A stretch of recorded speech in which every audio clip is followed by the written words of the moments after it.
বিশ্বনবী সালাম ফেরানোর পরে সর্বপ্রথম যে আওয়াজটা করতেন সেটা হচ্ছে আল্লাহু আকবার। এরপর 3 বার পড়তেন আস্তাগফিরুল্লাহ আস্তাগফিরুল্লাহ আস্তাগফিরুল্লাহ। এরপর আয়াতুল কুরসি একবার। কয়বার?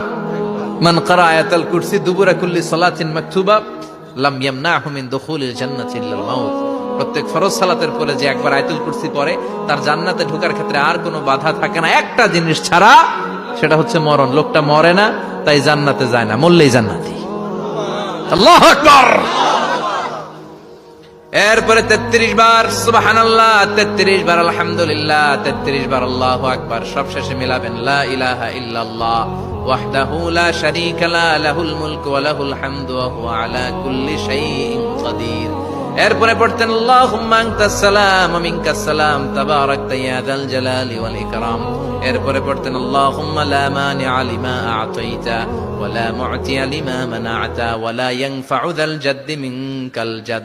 এরপরে পড়তেন আল্লাহুম্মা ইন্না নাসআলুকাল হুদা ওয়াত তাকা ওয়াল আফাফা ওয়াল গিনা। এরপরে পড়তেন আল্লাহুম্মা আ'ইন্না আলা যিকরিকা ওয়া শুকরিকা ওয়া হুসনি ইবাদাতিক। সুবহানাল্লাহ পড়েন।